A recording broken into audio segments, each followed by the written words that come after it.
Hi guys, Maurice Merrick here, and I want to tell you about this amazing event, the Slow Baja Vintage Expedition, October 11th through the 18th, Ensenada to Ensenada. You know my pal Michael Emery of the Slow Baja podcast? He's been on the show before. Michael does such a great job at Slow Baja. I was on the trip last fall, and it was epic. That word is used a lot now, but I guarantee it fits here. It's non-competitive, leisurely travel through an unforgettable landscape, and you'll be in the company of some of the best people you'll ever meet. You know, if you've got an old Bronco or a Myers-Manx or Toyota FJ, if it's got four-wheel drive and it's 30 years old or looks 30 years old or it's just flat out cool, you should be doing the Slow Baja Vintage Expedition. I know some of you guys have an old 4x4 sitting next to that 911 in your garage. You've got to join us. And this year is a special tribute. It's the 50th anniversary celebration of Sal Fish's first Baja 1000. Sal is a Baja legend. We're going to drive the best legs of his original route. Sal is going to be on the trip pouring Fortaleza tequila for everyone. We've got Kurt LeDuc, Off-Road Motorsports Hall of Famer, trophy truck driver, and Kurt's coming along as the mechanic. So that opens up the trip to you Jeep guys, you Scout guys, even us Land Rover guys. Michael and his team take care of all the details. It's all-inclusive, 3 meals a day. In fact, I guarantee you'll eat better in Baja than you would at home. Primo camping along the way, and a hotel for the last night where you wash away that trail dust, but the memories are going to stay with you forever. So don't miss it. October 11th through the 18th, Ensenada to Ensenada. Go to slowbaja.com/adventures. There's a link in the show notes, but space is limited. So go to slowbaja.com/adventures today and join us on the Slow Baja Vintage Expedition.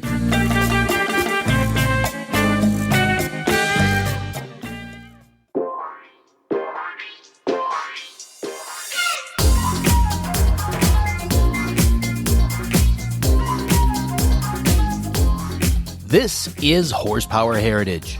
I'm Maurice Merrick. Thanks for joining me once again, and this time we are going back to the swinging 60s of London and La Dolce Vita of Italy, with a story about some guys who fell in love with the hot rod FIATs built by the Abarth company. Carlo Abarth became famous for tuning Econobox FIATs and transforming them into giant killers. And my guest today was a big part of the Abarth story. Lincoln Small is one of the founders of Radbourne Motors, at one time the UK agent for all things Abarth. Together with his partners John and Geoff Anstead, he sold and raced Abarth cars for many years.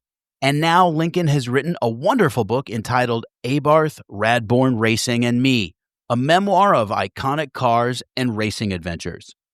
Abarth cars have a pugnacious charm, and if you've ever seen one lapping a track under hard throttle, dicing with bigger, more powerful cars, then you'll know what I mean. It's like watching a swarm of angry bees chase down a grizzly bear. Guys, do me a favor and take a minute to rate and review the podcast. Leave me 5 stars and a quick review on Spotify or Apple Podcasts or wherever you listen. And if you enjoy the show, go to buymeacoffee.com/HP Heritage and become part of the Horsepower Heritage Pit Crew. And if you've recently signed up as a monthly supporter, then you should be getting a Horsepower Heritage sticker in the mail. But some of you have forgotten to include a mailing address. So send me a message because I want to get those out to everyone. You can reach me at the website, horsepowerheritage.com. Just click on the contact button at the top of the page. That's a private message, and I will get your stickers in the mail. By the way, I've got links in the show notes for all of this stuff, so just one click away. All right, that's all the housekeeping done, and now here's my conversation with Lincoln Small. Enjoy.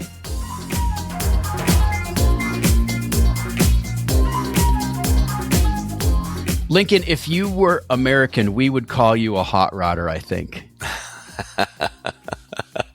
And the book is so entertaining. It was a quick read, but it's full of wonderful details of a time when you could just buy a new car and go racing without spending a fortune, or maybe you're only spending a small fortune. You could. I mean, you could, when we'd get up in the morning, drive. I mean, one of the advantages of living in a small island like England is that you're never that far away from the circuits. So we could, getting up in the morning, getting to a circuit, practicing, qualifying, racing, and then coming home.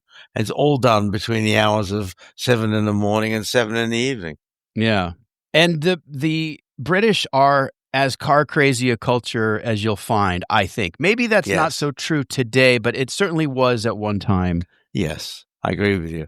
Now, I think to a certain extent it still is, because we have a very big historic movement, which I think you will call a vintage movement. Right. And, you know, most of the people that I've known for the last 60, 70 years, believe it or not, are still there. Yeah. So, and they still, you know, they still participate, and they like to be counted as part of it. You've been to Goodwood many times, of course. Yes. And that's the granddaddy, after all. Yes, absolutely. Have you been? Have you seen? Have you had the pleasure? I haven't yet, and hopefully this year I'll be at the revival. It's a wonderful experience. It doesn't really matter whether it's the first one or the second one or the third one. It's equally entertaining year on year on. It really is. And I was very fortunate to have raced in the first Goodwood amongst people who I remember walking up to Bondurant, who's a good American racer for you. Yes. And I apologized for getting in his way. And he and he turned and he patted me on the back and said, "You did well." Thank you very much. High compliment from a guy like Bob Bondurant. Yeah. Yes, exactly. Yeah. Exactly. Lincoln, one of the things that comes through in the book to me is you have this kind of unbridled optimism. I think that's in your nature, I suppose. And it carried you through. I mean, we all are kind of optimistic in our youth to some extent, but it seemed to sustain throughout your career. Is that a fair appraisal? Yes, I am an optimist. I'm happy to be an optimist. And I believe that it served me well, that optimism, if you like. Because when I look at people who are pessimists, they don't seem to be having that much fun. That's true.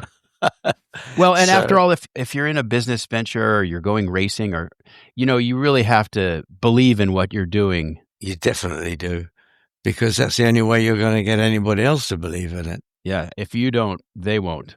That's right. Well, let's take people back to the start of Radbourne Racing, which was your company. You kind of put your best foot forward in the family business, which was a combination of a pharmacy and a camera shop. That's right. At that time, I was going to say in those days, but really at that time, a photographic retail outlet didn't really exist. There were very few of them anyway. And chemist shops, pharmacies, actually took over from photographers for developing and printing the films. And that my father was a pharmacist, and then he took on the role of retailer, of a photographic retailer. So I saw it from both sides. Yeah. And it makes sense historically to have photo development and a pharmacist under the same roof. Like you said, a chemist. Yes. You probably know this, but in the very earliest days of the automobile, they would get their fuel at the chemist. Oh, I didn't know that. Yeah, it was called Legroin, and it wasn't gasoline. It was basically a solvent, a hydrocarbon, and it was sold for cleaning clothing, much like you would dry clean. Okay. Yes. And then it was adopted for motor fuel. But yeah, you'd buy it at the chemist. Really? Yeah. Very, pretty interesting little. Yeah, absolutely. Some real trivia. Absolutely. So you're in the family business, but it's not what you quickly realize. This isn't really what I want to do with my life.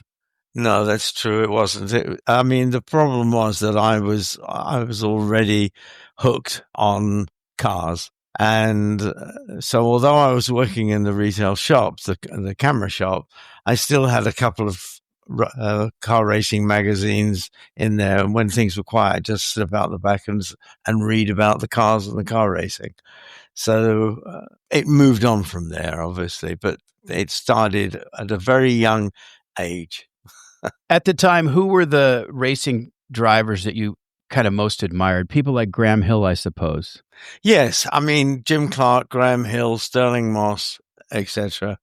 Were the people who stayed with me and through until I got into probably the early 20s of my age. I mean, and then they became more known to other people today. So it would have been Jackie Stewart, etc. At that era. Derek Bell. Yes. Well, Bell was always a hero of mine, always, and it was through that heroism, if you like, that I managed to get to acquire Derek's car. Yeah, so fascinating. So racing a car of your heroes is something special. Absolutely. So you decided to. There was a chance meeting with someone that took you to Italy.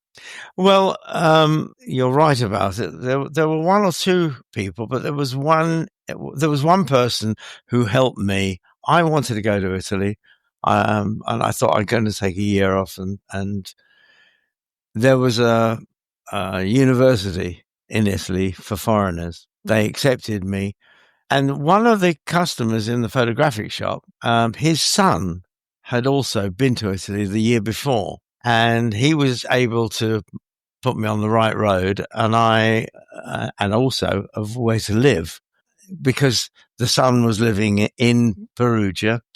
He was, I think, if I remember rightly, he was a Hasselblad agent at the time. But anyway, that's how I got to Italy. He sent me, and I went. And you suddenly were living La Dolce Vita. Yes, it was great. It was absolutely wonderful. You could have La Dolce Vita even without money, which, being a student, I didn't have any. Right. And most people in Italy didn't have any money. No, that's true. That's also. I mean, after all, that's the reason that small Fiat cars sold so well. Yes, of course. Because they were affordable. Exactly. Yeah. But you fell in love with those cars. I don't think you could fail to it. They were so cute. I mean, they were fantastic. Although I would never have described them as cute in period. They were serious in period. Yes, little Fiat 600s, particularly with the boot raised up at the back, the engine exposed. I mean, it was wonderful. Written on the side was Fiat Abarth. Yes. And we're going to talk about Carlo Abarth, your long relationship with the company. So you're studying in Italy. You kind of fall in love with culture and the Italian side of the car culture. And you have this idea about becoming a Fiat agent, really, in the UK, right? Yes, that's right. It was getting hooked on a little Fiat Abarth in Italy. The first thing that I thought of is, why do I only see them in Italy? Why don't I see them in London? And when I came back, it wasn't so much a business I was looking for. It was actually a life to be with the cars. The business did evolve, of course, and of course it had to. But at that particular time of youth, I mean, all I really wanted to do was be involved with those cars. As I recall, you convinced your father that you needed a car, right? And of course, it was a Fiat. Yes, absolutely.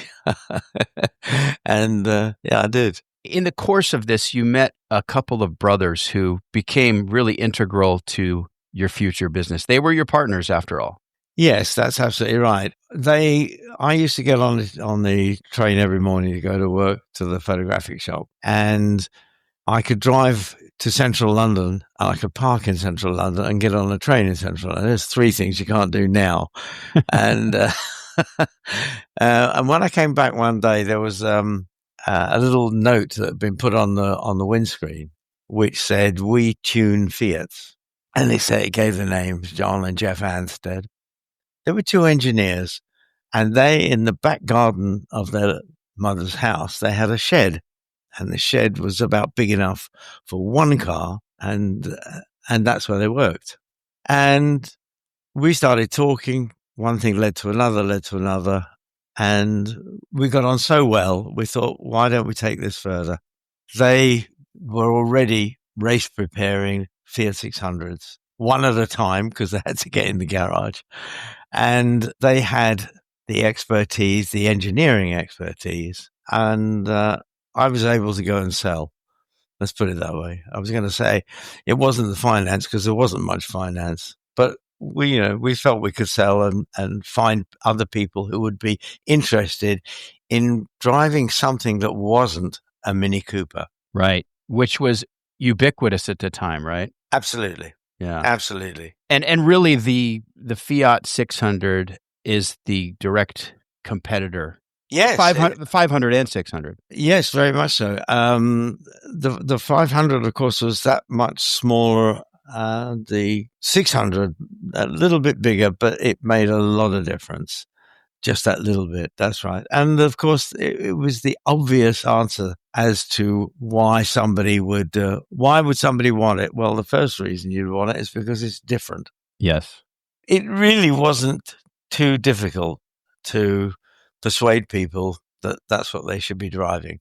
By the way, I have to explain to non-UK listeners what a council house is, which Right. is it's basically public housing, right? Yes, exactly. And so the Anstead brothers, this was a shoestring operation. I mean, Completely, yes. Absolutely. which is fascinating to me given what you did next, which was to approach Fiat and say, Yeah. hey, we want to sell your cars in the UK. Yeah, that's right. And you're what, 21 years old at this time? Yes, it was 1965. I was born in 44, 21. Yeah. And the Ansteads were a little bit older than you. Yes, Geoff was the next one on. He was, I think, about 3 years older, 4 years older, and John was about 6 years older. So what was the plan? I mean, were you just going to pack a bag and... Well, the first plan was going to be to, as you quite rightly pointed out, the first plan was to try and get a Fiat dealership. No, we didn't have a showroom at the time, but we went to Fiat and explained that we would be getting a showroom. We weren't quite sure when that happened, but it would happen. And they believed us. And it was true. I mean, we were definitely trying to do that.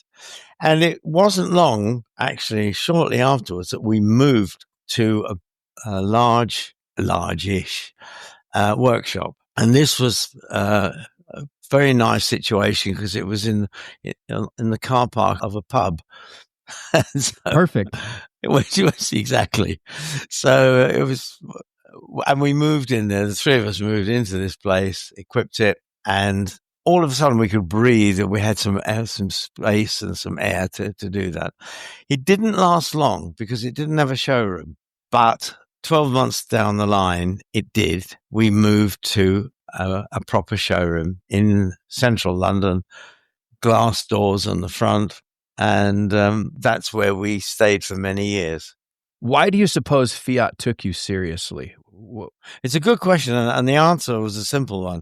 There were a number of employees at Fiat who we knew, and they were very keen on furthering their relationship with us because they were petrol heads. And the mere fact they worked for Fiat was almost incidental.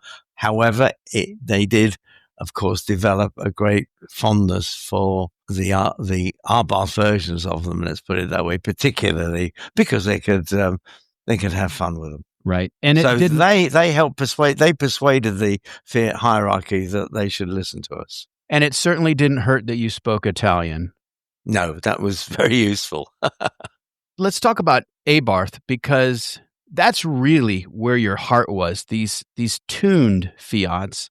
Totally. And people will be familiar with maybe Abarth exhausts. They'll be familiar with the Scorpion logo. But especially in America, this is a little bit of a mysterious tributary of the car culture. Right. What makes them special? Well, if mechanical objects could have charisma, then Abarth have got it in folds, really. They develop a cult. That's the only way of really putting it, I think. So Abarth was a company that was formed by Carlo Abarth in 1948. And Carlo was an Austrian. His name was Karl Abarth with a K. But he, like you and I, was very fond of Italy, and he decided that's where he wanted to go and live, which he did.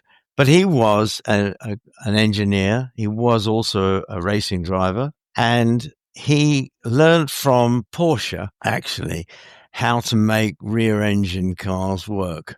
That is, it's in simple terms, really, but that actually might describe this man to you. He was, as I said, a great engineer, but he had fantastic style.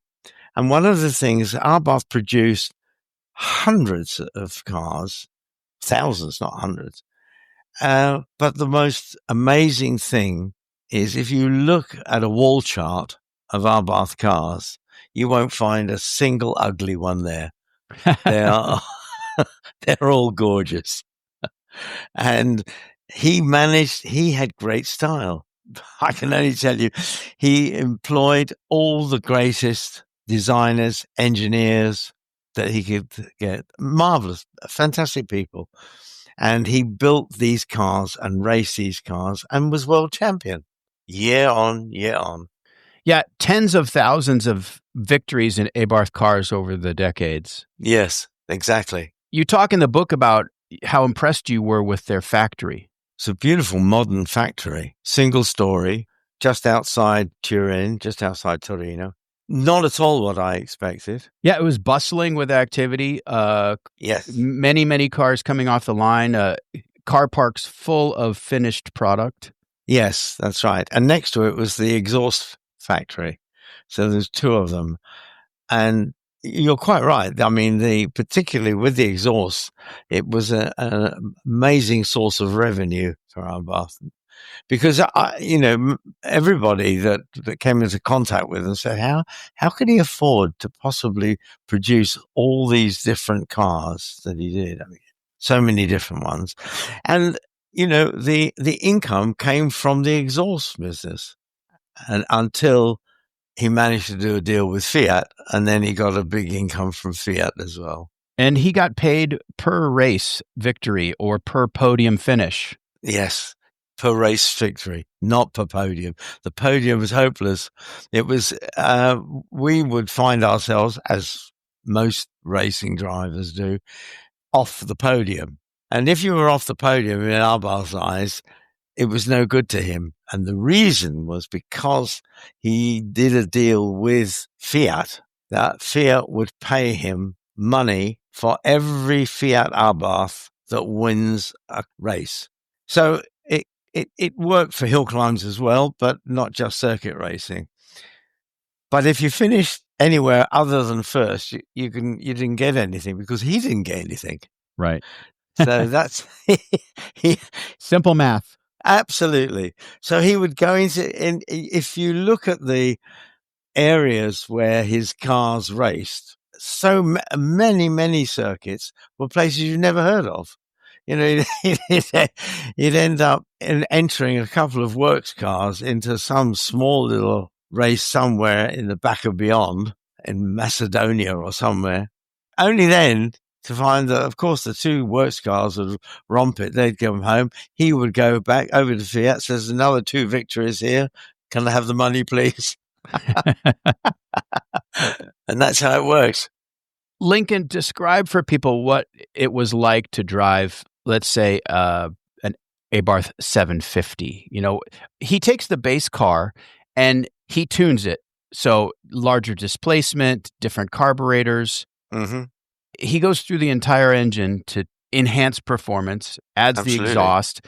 So what was it like to drive one versus a bone stock Fiat? Night and day, to be honest with you. A 750 Abarth as opposed to a standard 600 Fiat, which was in any event 767cc, the second series. The Abarth was a car that would respond. First of all, it would be set up so that the handling of the car would work properly. An ordinary Fiat at the time, if you were to get into it now and drive it, you would find it quite difficult because it's all over the road, really and truly. But the Abarth wasn't. nothing remained the same when we started to tune them, if you like. The suspension was, of course, changed. The mechanics were changed. The gearbox was changed. We, fortunately, at about this same time, Michelin came out with their Michelin X tire. And that, together with the change in setup with the suspension and the steering, made the car handle fantastically. A standard Fiat wouldn't see it for dust. And so light, responsive, quick on the throttle. Yes. Snapping into corners. Yes. Very confidently. And the braking system, too, was uprated. Yes, it was. But in the beginning, of course, we didn't have disc brakes. So, we just had the regular braking system on it. It wasn't a particularly efficient system, but the car was very light. And so, in fact, it did actually stop. But it wasn't progressive in the same way as when we adopted the disc brake system on it. And that was fine. That was really very good. And the cars could rev freely, right? Give us a little bit of an idea about what it's like to make that engine sing. Let's say you take the valve springs out. If you take the valve springs out off the car, you've got to replace them. Well, you're obviously going to replace them with other valve springs, but the ones that you're replacing them with are far more efficient than the ones that you've taken off. Now, if you go through the car, that's the same with every other item on the car. You're going to change the carburetor, you're going to change the camshaft, you're going to change the oil sump. Every single part of that car that influences its performance is going to be changed. You've talked about his professional background, but you knew Carlo Abarth personally. What kind of man was he?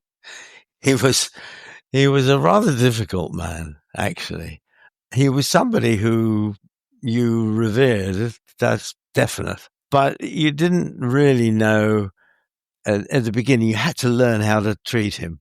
And in the book, I talk about the way of summing Carlo Abarth up was that when you went into the toilets of the factory and the hand basins were there was about 24 hand basins, but there was one that was on its own further along, and it had a towel hanging onto it, and there was a sign on the wall. Metal sign on the wall which said, "This towel belongs to Signor Abarth.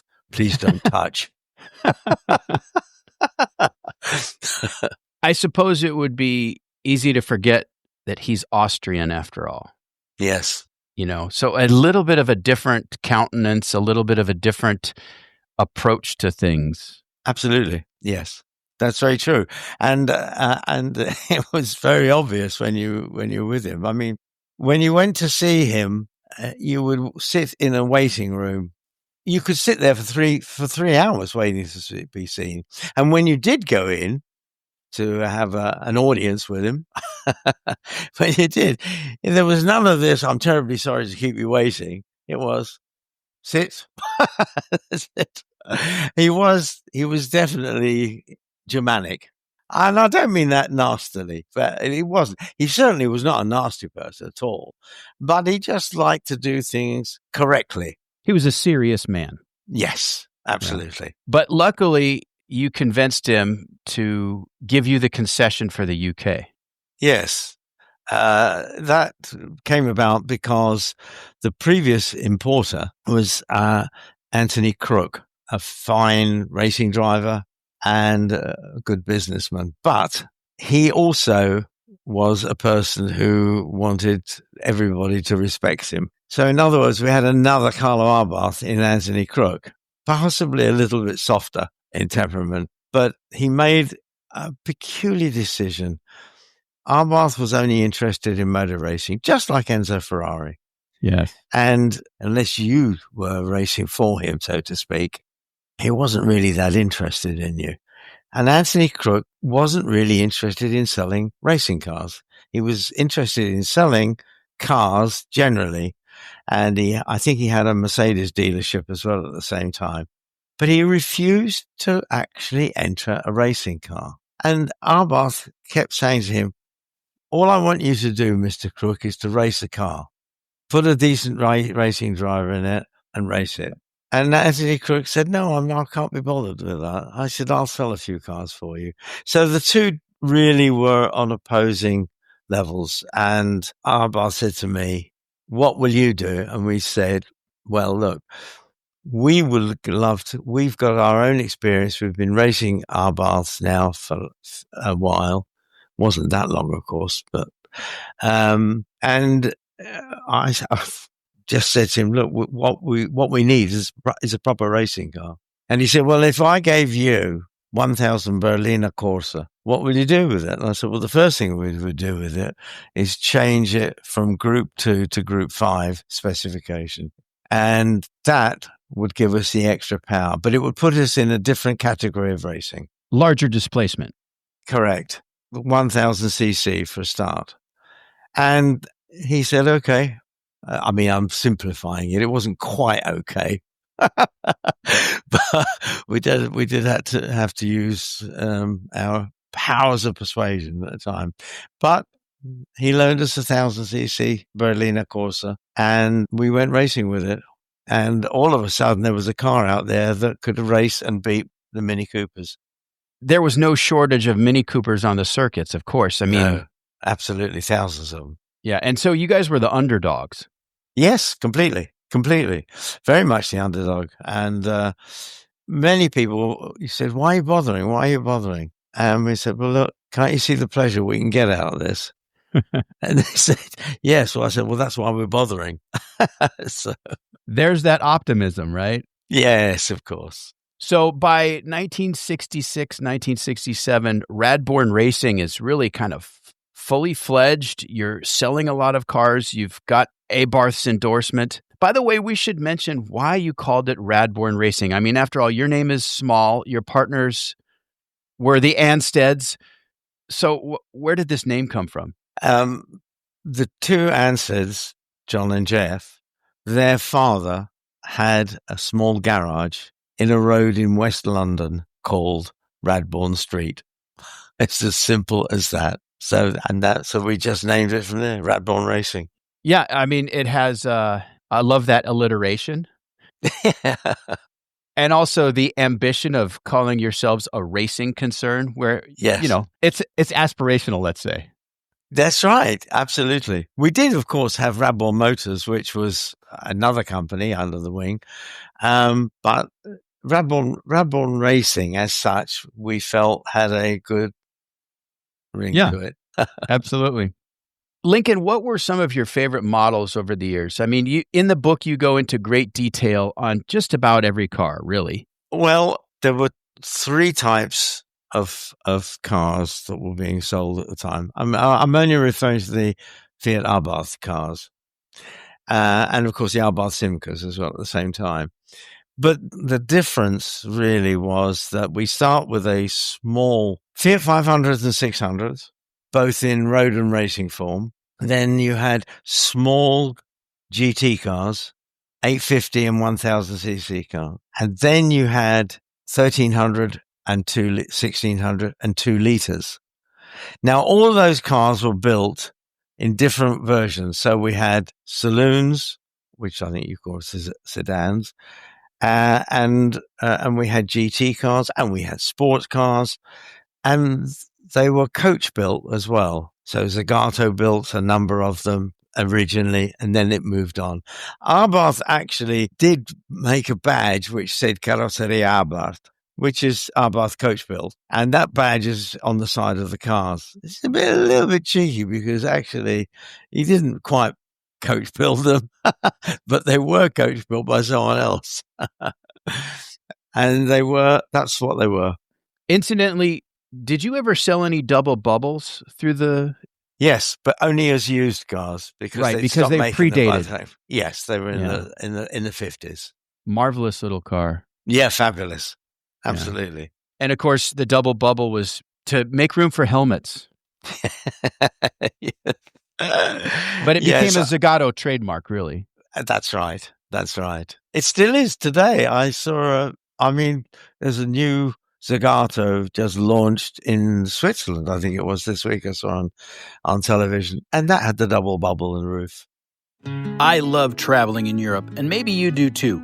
But if you'd like the freedom of extended European living or even working or studying in Europe, there's a unique opportunity for classic and collector car enthusiasts to enjoy an appreciating asset and at the same time earn EU citizenship. Portugal Panorama offers a way for qualified individuals to acquire their preferred vehicles while simultaneously securing Portuguese residency through the Golden Visa program. This is a unique two-in-one opportunity aligning passion, investment, and legacy. Portugal is a nation on the move, with a fantastic climate, a vibrant economy, and high native fluency in English. Experience the historic charm of Porto, the cosmopolitan energy of Lisbon, and the relaxed coastal atmosphere of the Algarve. Ranked as one of the world's best places to retire, the business and leisure opportunities in Portugal are unparalleled.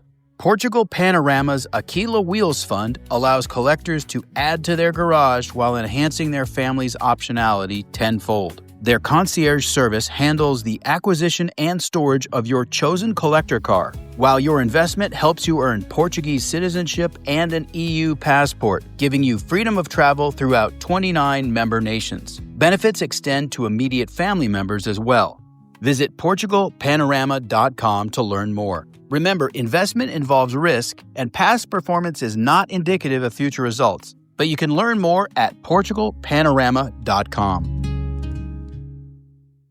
One might think that your favorite car of all was one of the larger displacement cars, but that's not necessarily true, right? I mean, the smaller displacement cars have a charm all their own and a different feel. Yes. I think I'm going to be a bit cheeky now and say, for me, there was only one Abarth, and that was the Radbourne Abarth 1300, which was our own take, was our own car. And that for me was stunningly beautiful. It was available as, of course, as an Abarth Simca 1300 or 2-litre, but its shape was just wonderful. And there's a fantastic story of how that car came to be. And it was really a chance opportunity to get these body shells. Tell us that story. I love this story. Well, I was on a trip to Turin, and I went into the factory, and I came across a whole series of body shells, i.e. shells that some had wheels, some didn't. None of them had engines. None of them had gearboxes. They were literally the shells themselves. One or two had some interiors, but anyway, there were 30 of them. And they were Simcas, right? They were the Abarth Simcas, yes. And Abarth had a good relationship with Simcas because Fiat owned Simca. And so there I am. I'm looking at these and I'm thinking they are just gorgeous. They're so gorgeous. I'm sure we could sell these if we had them back in England. Of course, we had to turn them into cars as well. Anyway, I asked Lorenzo Avidano, who was the CEO, would he like to sell them to us? And he said he would love to sell them, but he's not going to because he's very fond of me and he doesn't want me to go bankrupt. And I said, listen, I won't hold it against you, but I think I'd like to buy these. So we came to an agreement and they came to London. And they arrived at London. They arrived at a station, a goods station. And after a bit of deliberation, I said, look, we'll have to find somebody who can just store them for us, which I did. We found somebody and we put these. It was actually on a farm in Ashford in southeast England. And the first thing that we had to decide we were going to do is to decide what power plant we're going to use. The cars, as the body shells, rather, when they were cars, would have been 1300 or 2 litres. Twin cams, very powerful. Well, I knew that if we went down that road, we'd never sell them because they'd be far too expensive. So Abarth had a 1300 engine, which was a single cam engine out of the Fiat 124. So we've now got a power plant. And we could use the gearbox from the Fiat 850. And we thought, well, this is looking good. The only trouble here, well, there were lots of troubles, but the principal troubles, they were taking an age. Geoff Anstead, who was meticulous, was really, really the man who was designing it. But, by the time John was going to finish it, it would be almost too late because it would be too old a car. We had the cars, as I said, sitting on the farm. We'd now decided on the power plants, and we started to build them. Well, unfortunately, I say unfortunately, we weren't very good at costing, and the car itself cost far too much money to produce. We did end up building 9 of them. Others that were left over, the 21 that were there, we actually sold the body shells off, and people came into buying them for very, very little money. And when you said at the beginning of the conversation that the English are very wedded to their cars, or words to that effect anyway, they came along and bought these body shells, and they put every conceivable type of engine and gearbox you can imagine in it. Some of them worked, some of them didn't work. But it was a very it was a very interesting exercise. So the cars were built; they drove very well. I'm happy to say we trimmed them, fitted them. The one thing that, of course, that we didn't touch at all was the body, and the body was this wonderful Abarth body, and now it was available for people to buy at a reasonable price. And you badged them as the Radbourne Abarth. Yes. It was an official. It was done with Abarth's consent. We wouldn't have been able to do that. They wouldn't have allowed us to do it otherwise. No, that was it was a proper Abarth. I suppose you had mixed feelings over this whole experience. I mean, on the one hand, you're really proud because this car is your car. Yes. And at the same time, it took a long while to get the 9 cars finished, and they weren't going to make you any money, but still a point of pride. Yes, you're right. The bank manager hated them, but we loved them. Right. He was breathing down your neck. Absolutely. Get these things done. Yes, or words to that effect. Something we can't repeat here. Correct. The problems all come down to math. Absolutely. But it's, I hope you'd agree with me when I say the beauty of this car, because if you see one or two of the pictures of it in the book, of course, it's fantastic. And even today, it has a bunch of admirers. People love it. I've just turned to it. It's a beautiful photo. So I'll have to get a photo of this up on my Instagram account so listeners can check it out. But it's a lovely, slippery little coupe with covered headlights. Yes. And a small little intake in the front. And it's like a tailored suit. It's like a baby GTO. Exactly. You felt it was every bit as beautiful as Ferraris of the time. Yes, I do. Very much so.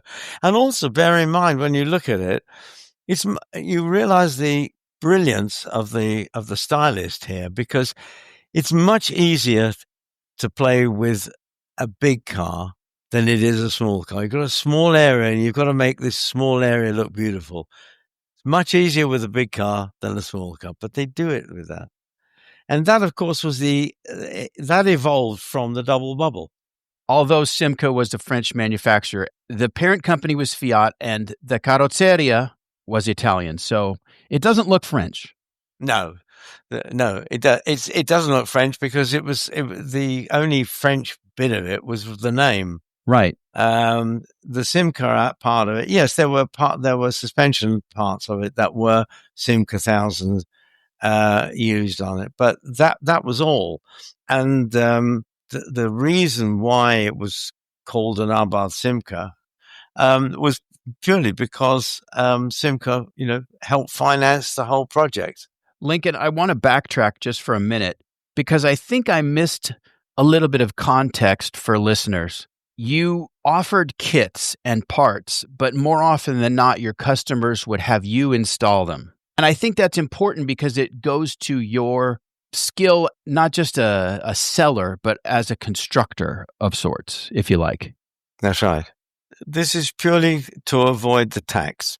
there was a tax called purchase tax, and this was levied, obviously, on anything that was purchased, including cars. Colin Chapman of Lotus fame was building his sports cars at the time when we were talking. He was building, he'd actually probably stopped building the Elite, but he's certainly well into the Elan at that particular moment. And the way he offered for sale the Lotus cars was by offering them as a kit. And he'd say, I will supply you with a body shell, I'll supply you with an engine and wheels and everything else, but you're going to have to put it together. So the reason for doing that was because he then could sell it for effectively, I think it was about 30% less than a built up car. So obviously this is all of a sudden Lotus cars became very attractive. Now, we thought exactly the same thing. I thought at the time, if Colin Chapman can do that and get away with it, then I think we'll copy him, because then we can sell the car for less money and it should be more attractive, which in fairness, it was. But we also offered at the time an assembly price. So, and what you'd have to do, have to be a time element. You couldn't buy the body shell and have it fitted out that same time. You had to do it afterwards. So you buy a body shell from us and we just look after it for you. And then a month or two later, you could come along and say, could you put this kit of parts on here for me? And so that enabled us to sell them at a lower price. There weren't that many of them really, in the truth. So pretty clever, really. Well, we really copied Colin Chapman. He was the clever one. But then, of course, it spread, and lots of the English sports car, builders or modifiers. Yeah. Yes. And who were your typical customers? Was there sort of a profile? It's a good question, actually. I don't think I've ever been asked that. But, they actually did fall into a similar category. I would have said the average one was probably between 25 and 35, with a good job, reasonable employment, well educated, and every one of them a petrol head. The only people who were interested in these were people who just adored and got their thrill from, racing cars, competition cars. So your customers were really like you? Yes, exactly. What was it like at the track? I know you didn't drive the cars at the time. You got into racing a little bit later, but was it was John who was driving for you most of the time, yeah? John and Geoff, they shared it, really. It was exciting, but it was nerve-wracking as well. There was no safety situations, if you like, at all. However, the thrill was... It's very difficult, actually, to put it into words, because we'd get up in the morning about 6 o'clock. Every circuit was within 1.5 hours from London, even Alton Park, which was in the north. So we'd arrive at the circuit at probably around 8:30. You'd sign on, show them your license, come back, get changed into the Playboy suit. And then it was now time to get the car. The car has, in the meantime, been prepared, warmed up. Any modifications that seemed necessary had been made, and the car was now ready to go out for practice/qualifying. What would always happen is that the car would come back, or the cars, because we invariably raced 2 cars at a time. The cars would come back, and modifications would be made, change this, change that, change the other, until we felt that it was right. It would be refueled, and we'd wait. Waiting actually is definitely the wrong word for it, because we'd be walking around the paddock talking to people. It was very sociable. We'd usually all be sitting down having a bit of lunch together. it was a wonderful time, actually. The more as I'm describing it to you, I'm imagining, I can see it in my brain, so to speak. One would also be looking at everybody else's cars. What's he doing? What's he got on his car? And then would come race time, and that meant the cars would be running around for a green flag lap to acclimatize yourself with the conditions. It's a thrill. If you're in this game for thrills, that's the thrill. It really is. Lincoln, you had a long and fruitful relationship with Abarth, but eventually they were absorbed by Fiat. And so your business changed tremendously. Yes, it did. At that particular time, which is in the early 70s, it became more and more difficult to get Fiat to play ball, if you like, with us. It was very difficult. They really were not interested in what we were doing. They were spending a great deal of money through Ferrari, but they weren't actually spending a lot of money at club level racing. And club level racing is very important if you want to sell cars on the back of motor racing. And so we actually, in the end, we had to say goodbye to Fiat. Hello, Renault. And it was an amazing opportunity for us because as opposed to Fiat, Renault was spending fortunes on motor racing in England, but they didn't have any dealers that were interested in it. The complete opposite situation of Fiat. And it was a meeting of two like-minded forces, really, because we had now the opportunity of running all the Renault motor racing at junior level, club level in England. Marvelous from that point of view. Great racing. And working with a manufacturer that actually appreciates what you do and can see some value in it was a change. Having said that, I don't want to give the impression that everything in Fiat was not good. It was. Fiat are a wonderful company. They were always a wonderful company, but they were, how shall we say, the people that they chose on a few occasions were not really sympathetic to a number of their dealers, such as ourselves, who were interested in sport. Yeah, it was a divergent business interests, and it wasn't acrimonious separation, but it was just business. So, arrivederci Fiat, bonjour Renault. Ça va, monsieur.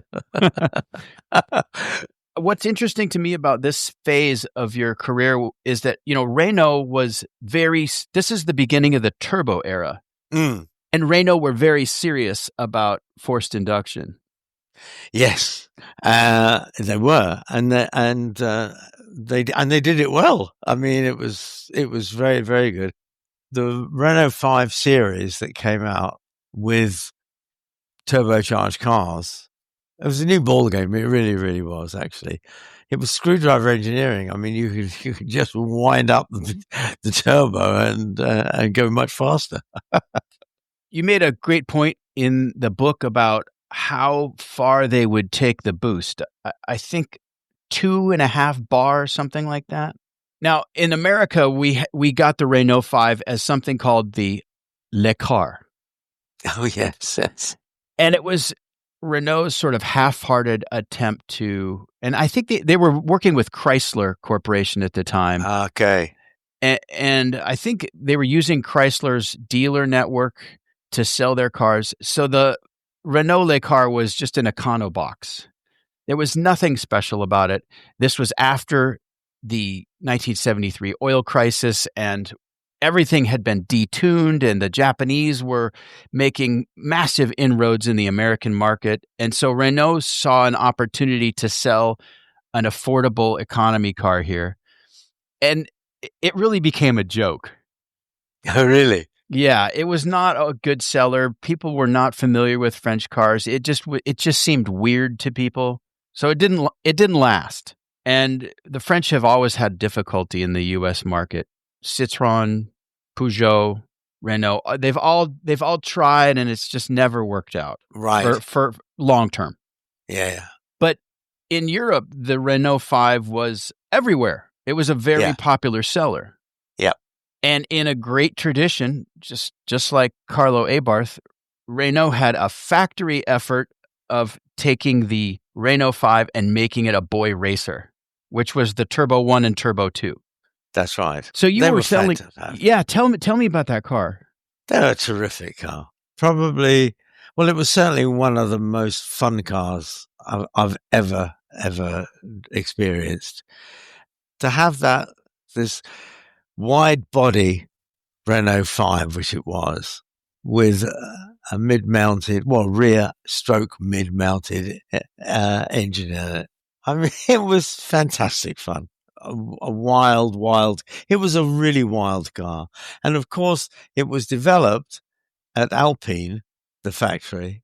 And of course, the Alpine factory and company were just another Abarth just in France.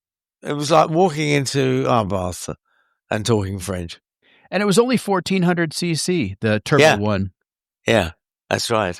They started as a front engine car. Like you say, Yes. it became a mid-rear engine car. And in order to shoehorn that engine into the car, they had to eliminate the rear seats. So literally right behind the front seats, the engine is right there. That's it. Yeah. That's it.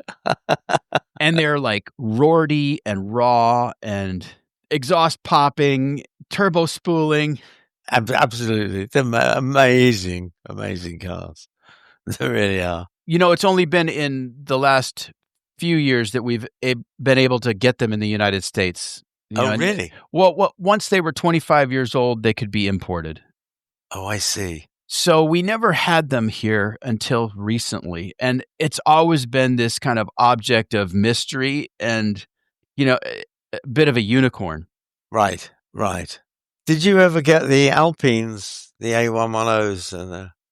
I don't know if they were ever sold new here. There was also a Mexican variant. Yes. And a Bulgarian one. That's right. Yeah. Yeah, marvelous little car and very successful in rallying. Yes, exactly. And people have them here now because they're old enough. They're classics. But Lincoln, you've also met a lot of fascinating people throughout your career. And I wanted to talk about Enzo Ferrari. Tell me about meeting Il Commendatore. Well, meeting him actually was, it came about because the then secretary of the Ferrari Owners Club UK, a man called Godfrey Eaton. Godfrey had a new book, Ferrari book, and he decided he wanted to go to Italy and show the book or present the book to Enzo Ferrari. And some way or other, I'm not sure how or why. Well, I know why, but I'm not sure how he managed to get an invitation sent to him in England to go with the book, take the book to Italy and present it. And Godfrey asked me, would I like to come with him because I could be his interpreter. So Godfrey and his wife, Eve, and my then wife, 4 of us went to Italy. When we got there, we were told would we like to wait? It won't be long. And I knew this was going to be another Carlo Abarth situation. Same old story. Same old story. I thought I should have brought some sandwiches in there with me or something. I'd been thinking about, how was I going to talk to the great man? What was I going to actually say to him? And so I thought, well, I'll ask him about his cars and what was his favorite and who was his favorite driver and what was his lovely car, etc. What was the best one he'd ever made? And the day before we went to the factory, I'd heard that the interview may be scrubbed because he'd had a fall. And when we were eventually ushered to his office, the door was open and there was the man sitting at his desk, his blue office. And by the way, was he wearing dark glasses? Yes. Always, right? Although they didn't appear to be quite as dark as they do in black and white photos. Oh, yeah. But he certainly had tinted glasses on. Yes. And we went in and he had 2 of his I was going to call him henchmen, but that's very unfair. He had two co-directors with him, and before we'd gone in, we were sitting in the waiting room, and one of these bodies came in and said, "Commendatore, we'll see you now." And we said, "Fine." And the four of us got up, and the chap said, "No." He said, "Only the men, no women." Oh. So that didn't go down too well as the two wives. But, what can you do? Anyway, he said, "Well, we'll see you soon." And we went. So went into the office, as I said, sat down.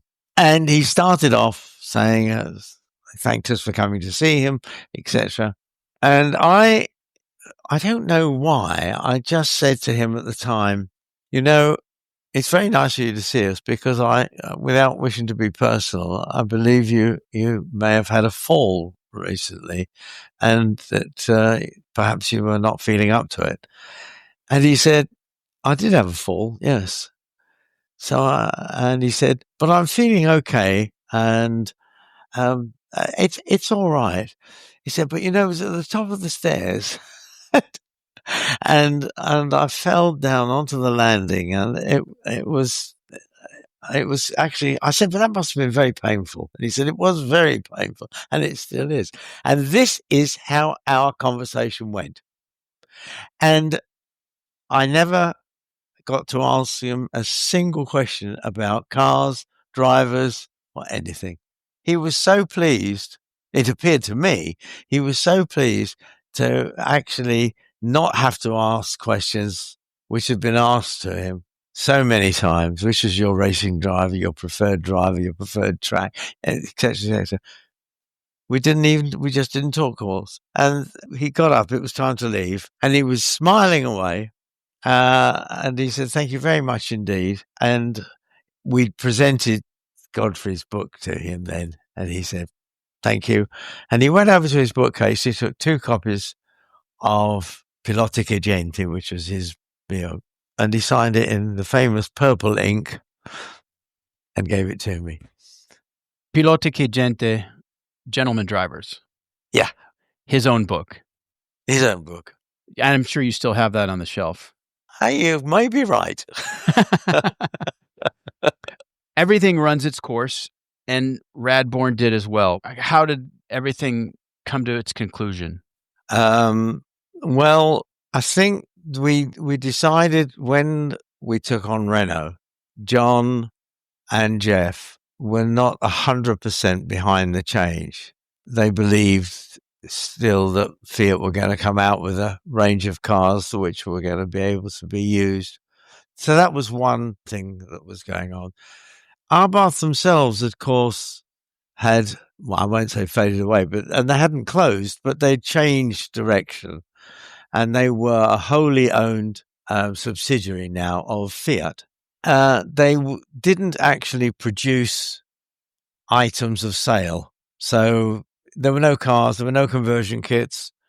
The cars that did exist were, if you'll forgive me, not like the original Abarths, if not the original ones, the early ones. They were very much everyday Fiat cars with an Abarth badge on it. But they didn't appeal to young guys anymore. They looked rather staid, much more a car for your grandmother. And and then Renault, as I said earlier, had this wonderful vision of motorsport. And of course, they were highly involved in it. And so we split at that time. Geoff stayed part of the time with me, and John stayed in the original address of Radbourne. I'm not sure how it works in America, but car dealerships in Europe, it's tough, actually. You're at the behest of the manufacturer for everything. You're not independent.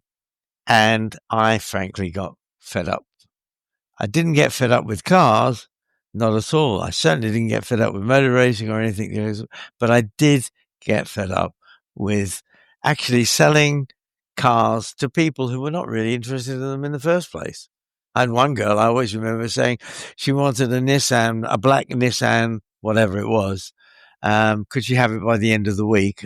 And when it got to Thursday, I told her that unfortunately the car was on its way down from Northern England, but she couldn't really get it. I couldn't really get it done and prepared in time for her. So she said, well, all right, well, I'll go and buy a Toyota then.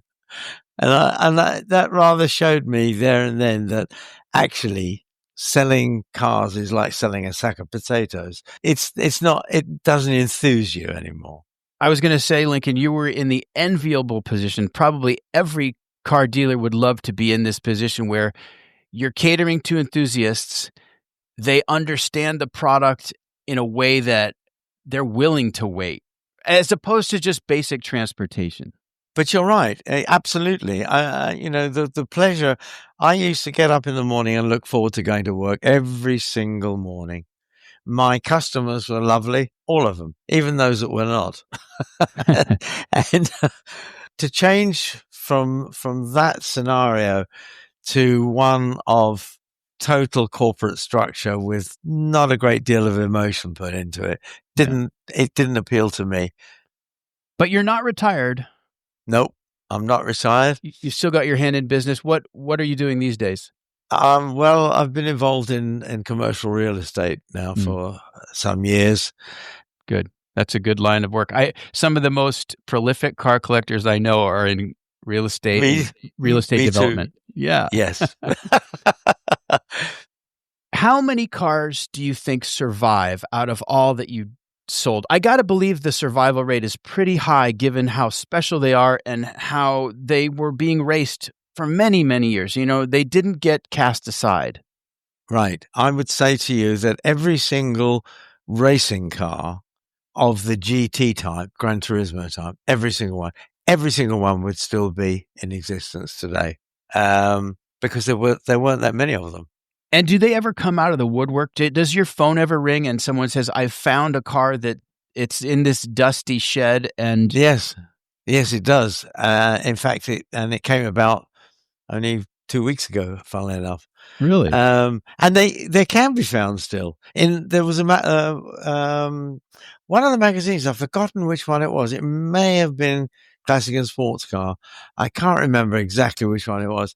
An Abarth OT 1300, which is a stunningly beautiful car, has been found sitting exactly what you said, sitting in the shed, but complete and original.